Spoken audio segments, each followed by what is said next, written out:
Anytime we play pass defense like that, we have a chance to be a really, really good team. And I felt that, obviously the way we kick-started the game with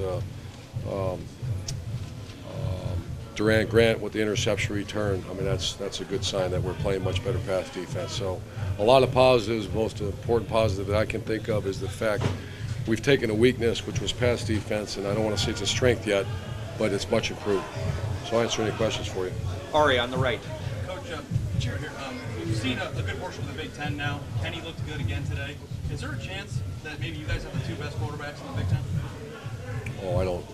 We've not seen all the teams yet, but I got the two that I like. So I have a lot of respect for the other quarterbacks in the league, but if we're drafted, I got the two that I like. Right there in the front, glasses. Obviously the goal is to win a national championship, but if there's anything right now when you look at your team that you'd like to tweak or change to be able to win a national championship, what would that be? Well, it's I got to make sure that that's not something we discuss. We discuss something about playing for championships in November, and that's what we're doing. And the goal of this team is to come back faster and stronger than they went into the bye week. So I got to make sure we're not worried about anything like that. That's the unfortunate thing about bye weeks. You let guys go for weekends and they start hearing, all due respect, stuff like that. We just need to come back stronger and faster. We had some guys get dinged up today. Marcus Hall, Taylor Decker has a sprained MCL. He'll probably be out for a week or so. So we got to get him back once again faster and stronger than we go into the bye week. That's our goal. Bo. Urban, the way you guys are playing offensively, I think Braxton's like 80% completion percentage the last couple of games. Carlos, 8-9 yards a carry.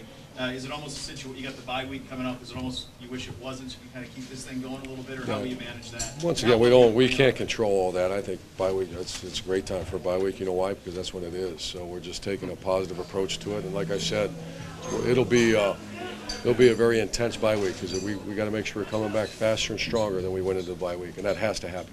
Is this the offense that you envisioned the last 2 weeks? Yeah, pretty close. It's our offense line's blocking people. There's a bunch of targets. Our tight end had a great day today. And the one thing about when you play with extended receivers, more than one, you can more than two, it's not you're saying get the ball to him. The defense dictates where the ball goes. We're just push the fast rewind button to 1 year ago facing the same team.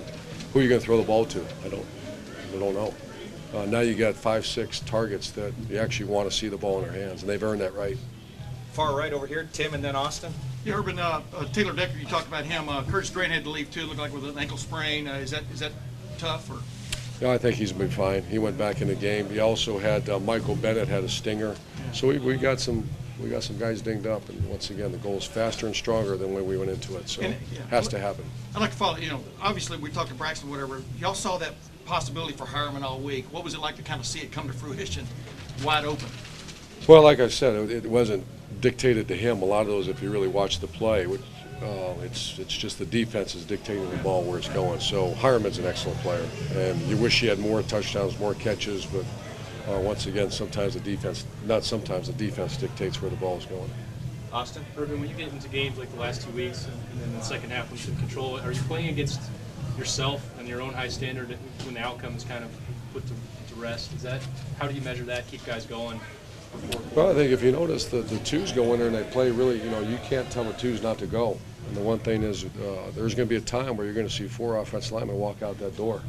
And I'm going to be as sick as everybody because I love those guys, and they're really good players that are completely aligned and bought in. They're as good as guys that have been around. When they walk out the door, someone's got to step in their shoes, and you're seeing a group of twos go out there and start to develop right now. Right behind Austin, Journal-Courier reporter. Let's talk about this has been a kind of an unkind stadium the last decade or so for Ohio State. How did that Big Six sort of set the tone as you get? Well, you take a look at 2 years ago, you lost. Last year, very well, you could have lost against the same team, and then this year we just played at a much higher level. So,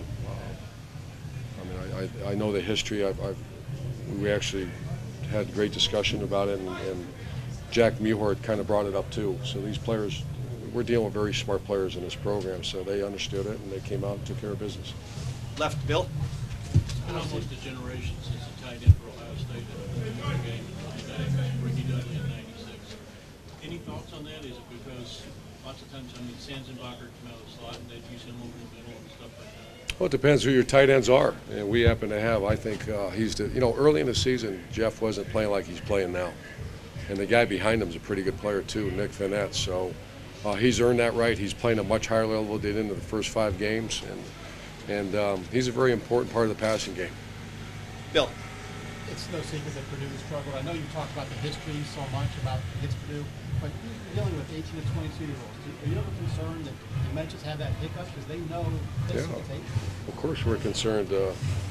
That's who we are, and that's who I am, extremely concerned. And we came in pregame, and our strength coach rattled her cage a little bit, and so because I felt a sleepy, not necessarily a sleepy look, but I just didn't like what I saw in pregame.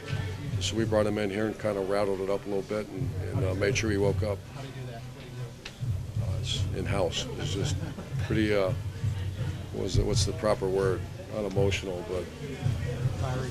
demonstrative. What's that? Fiery? Yeah, something. Very good.